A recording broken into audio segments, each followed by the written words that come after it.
Olá, é um prazer enorme ter aqui vocês de novo e a gente vai caminhando nesse nosso fantástico mundo da história de Goiás e sempre para frente, é claro. E aí a gente vai abordar agora, neste momento, a parte dos aspectos geográficos que marcam o território goiano.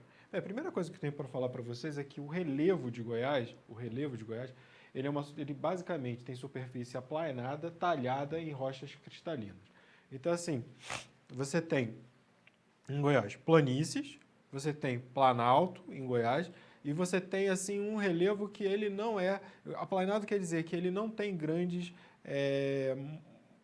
modificações, grandes acidentes geográficos, que, por exemplo, você tem uma montanha gigantesca no meio de Goiás, ou muitos acidentes. Não, o relevo de Goiás ele acaba sendo, apesar de ser heterodoxo, ele variar de forma, ele acaba não tendo grandes modificações em termos de acidentes geográficos, tá? Bem, no norte de Goiás, o que predomina é a planície. Então, quer dizer, você tem um relevo que predomina a planície. E aí, como é que vocês sabem onde tem planície? Onde estão os grandes rios de Goiás. Então, norte você tem o rio Tocantins, no oeste o rio Araguaia, também planície. E aí, no centro de Goiás, você tem planalto, assim como no leste de Goiás você tem planalto. No sul, você sabe que tem planície, por quê? Porque tem o rio Paranaíba. Inclusive, o rio Paranaíba é o rio com o maior... Pode anotar aí.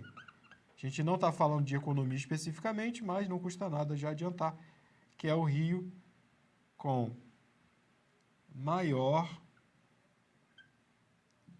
potencial hidrelétrico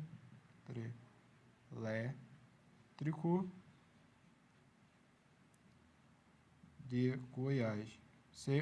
Você encontra várias barragens de várias usinas hidrelétricas naquela região que produzem energia elétrica, justamente porque é uma planície. Na verdade, você pega, a água vem das partes mais altas e ela vai descendo, então assim, você consegue, devido aos acidentes geográficos, colocar ali vários reservatórios que produzem boa parte da energia do estado de Goiás.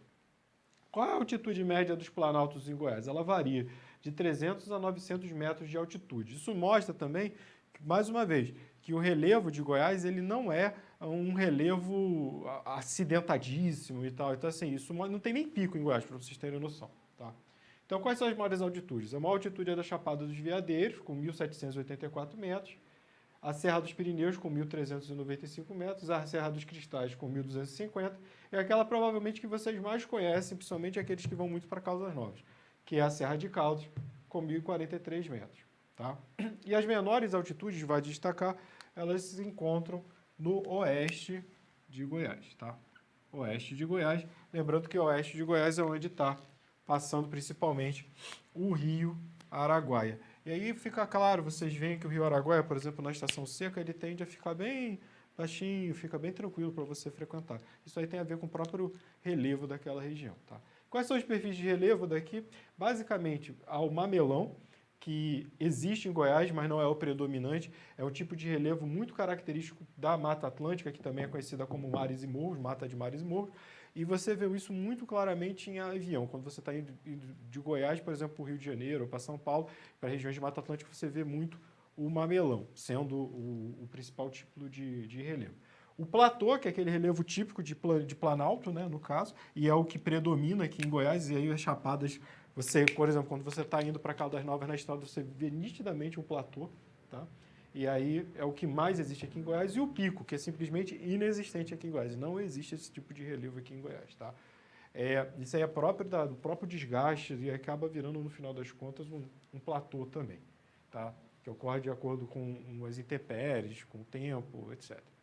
Hidrografia, você tem 3 bacias basicamente em Goiás. Você tem a bacia do Tocantins e do Araguaia, que é historicamente a mais importante. Você tem a do São Francisco, na verdade São Francisco não nasce em Goiás, mas você tem tributários do São Francisco, que vem de Goiás. E você tem o Paraná, que é basicamente a bacia do Rio Paraná, ela é alimentada pela junção do Rio Paranaíba com o Rio Grande, tá? E aí, no caso, você forma o Rio Paraná. E essa bacia aqui, ela vai desembocar onde? Vai desembocar no Prata, na Argentina e no Uruguai, tá bom? Então é uma bacia, mais uma vez, o Rio Paranaíba é aquele que detém o maior potencial de produção de energia elétrica aqui em Goiás. Qual o regime do clima aqui em Goiás? É o regime tropical. Por isso, esses rios eles estão sujeitos a cheias durante a estação chuvosa e seca. Tanto que a melhor época para você ficar tomando banho no Rio Araguaia é durante a estação seca, tá? A partir do meio do ano, quando não está chovendo. Tá? Clima. Clima pode ser classificado como tropical, semiúmido, típico ou continental. Isso aqui são sinônimos. O que isso quer dizer? Que você tem duas estações muito bem definidas aqui em Goiás. A chuvosa, que é o verão, e a seca, que acaba sendo um inverno. Né? Tanto que quando você começa a chegar em setembro e novembro, agosto, setembro e novembro, principalmente setembro e novembro, é um inferno de calor aqui dentro. Né? Só que aí depois, quando começa a chegar dezembro, a chuva começa a voltar por causa do verão, e aí isso ameniza o calor e fica até bem agradável viver aqui. E por que chove durante um período e do outro período não chove? Isso tem a ver com a floresta amazônica. Presta atenção no seguinte. Olha só, a floresta amazônica, ela é a maior floresta do mundo. E o que acontece? As folhas da floresta amazônica, elas são latifoliadas, quer dizer que elas são grandes. Então, devido a floresta ser muito compacta e muito grande, quando começa a chover no verão na floresta amazônica, depois que para a chuva, você começa a ter o processo de evapotranspiração. O que é isso? Aquelas folhas enormes armazenam água ali, são verdadeiras caixas d'água, cada árvore daquela, essa água evapora e devido ao vento ele estar na rotação anti-horária, essa umidade que é gerada na floresta amazônica, ela é levada em direção aos Andes, bate nos Andes e desce diretamente por cima do Cerrado brasileiro, parando lá no sudeste brasileiro, em cima do Rio de Janeiro. Então, o que isso traz? Traz a chuva. Então, no período chuvoso, você tem o quê? Chuva vindo da floresta amazônica para cá.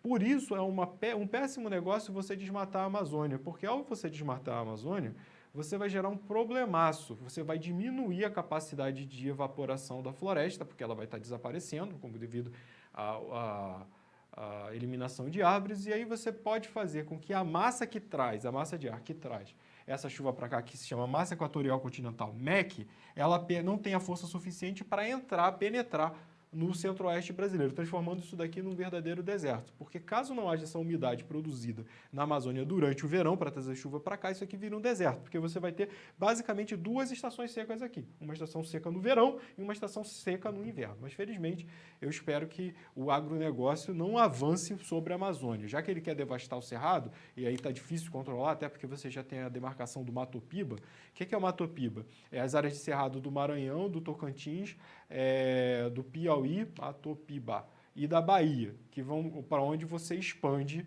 a fronteira agrícola. Mas aí você tem pressões, né, de setores agrícolas para expandir também a fronteira agrícola para cima da Amazônia. Isso é um péssimo negócio, porque você corre o risco de transformar o Cerrado num grande deserto. Tá? Bem, qual é o tipo de vegetação que predomina em Goiás? É o cerrado. Basicamente é o cerrado. Tá? No geral, o cerrado tem folhas, galhos contorcidos, justamente por conta da tipo de característica. As árvores muitas vezes não são tão altas, mas às vezes também não são tão baixas. E isso varia de acordo com o cerradão, ou cerrado sujo, que é uma vegetação do cerrado que se encontra aqui em Goiás, em Goiânia, em Anápolis, principalmente na beira de médios e grandes rios, que é muito parecida com a vegetação da Mata Atlântica. Por quê? Porque devido à umidade produzida por esses rios, aquela secura do período seco acaba sendo meio que anulada, porque ainda você tem produção de umidade na região do rio, entendeu? Naquela área do rio.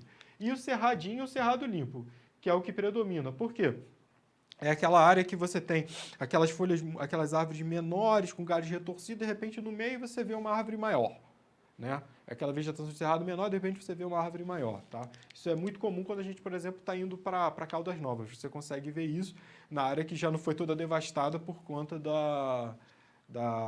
agronegócio. Né? Bem, o que é a vegetação caducifólia? É aquela que ela se desprende das árvores durante o período seco. Isso também ocorre no cerrado, caducifólia, ela caduca e cai.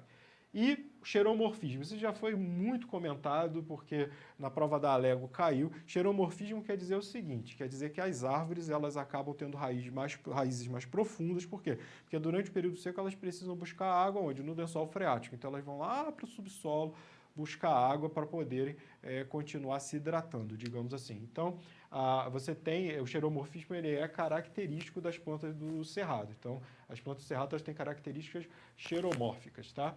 Bem, qual o problema da poluição? E aí o grande problema é muito mais gerado pelo agronegócio. O agronegócio no mundo ele é a grande fonte de poluição. No Brasil, ele é a maior fonte poluidora do mundo, de gases do efeito estufa. O Brasil é a maior fonte poluidora, tá? Por conta de emissão de gases dos efeitos de estufas. Tanto o negócio de desmatamento é o que gera mais, mas acaba sendo muitas vezes incentivado o desmatamento com a queimada pela expansão do agronegócio. Além disso, o agronegócio ele gera uma série de problemas ambientais quando, por exemplo, eles usam os agrotóxicos, os pesticidas, etc. Quando chove na estação chuvosa, essa água, esses pesticidas são levados para os rios pequenos e depois para os rios médios. Os rios pequenos eles sofrem mais, os rios médios sofrem também bastante. Mas quando você chega no Rio Grande, no rio de maior volume de água, isso acaba sendo amenizado devido à quantidade, mas polui. Então, assim, há muita poluição do solo, há muita poluição de água gerado pelo agronegócio. Outra coisa, o excesso de água que é retirado, o agronegócio é o maior consumidor de água do mundo. Então, o que acontece? Você tem que tirar a água dos rios, drenar a água dos rios, e você acaba, na estação seca principalmente, fazendo com que esses rios não consigam ter capacidade de reposição de águas. Então, é o caso do Rio Vermelho, na cidade de Goiás, que quando você vê na estação seca do Rio Vermelho, fica um filete de água, né? E aí, isso vem sendo estudado, pesquisadores da UFG, da UEG, e eles entendem, eles apontam que é o seguinte, está tirando mais água do rio do que o rio é capaz de repor. O pessoal do agronegócio rebate dizendo que não, eles tiram aquilo que é permitido pela legislação. Mas os pesquisadores falam que a legislação, no caso, então, ela está permitindo que eles tirem mais águas do que o rio é capaz. Isso você está condenando de repor, você está condenando a vida do rio, tá? Uma coisa que eu peço a vocês é que vocês acompanhem esse tipo de impacto ambiental. No YouTube há vídeos sobre isso, impactos ambientais de poluição nos rios, né? A questão da poluição em Goiânia, por exemplo, dos rios de Goiânia, ela já foi muito pior, mas durante o primeiro governo do Marconi Perillo houve um investimento em 1996, a partir de 1996, na construção das ETs, então que são as estações de tratamento de esgoto. Então essas estações de tratamento elas acabam fazendo com que os rios de Goiânia eles sejam, no geral, menos poluídos, né? Não elimina totalmente a poluição, mas isso é até visualmente claro para quem vem de outras cidades como o Rio e São Paulo do que das outras grandes cidades brasileiras, tá?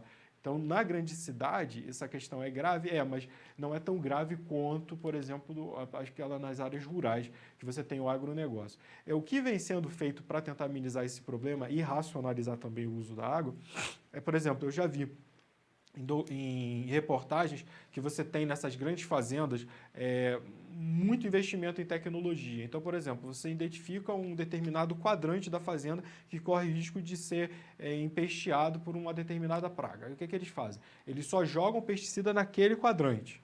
Entendeu? Isso para amenizar também o uso de pesticida e os efeitos nos seres humanos. E aí, no caso, você diminuindo o uso, né, você acaba evitando também de você poluir mais ainda os rios. E outra coisa, você começa a racionalizar o uso da água por meio de tecnologia. Então, você só usa realmente aquilo que é necessário. Só que as áreas são tão vastas, que aquilo que é necessário acaba sendo muito, havendo caso de risco que simplesmente não suportam, acabam não suportando a retirada de água porque a reposição não acompanha o mesmo ritmo, tá? Bem, eu peço a vocês que deem uma olhada em questão de frutos de Goiás, os frutos típicos de Goiás e plantas típicas do Cerrado, tá bom? Gente, muito obrigado e a gente volta logo.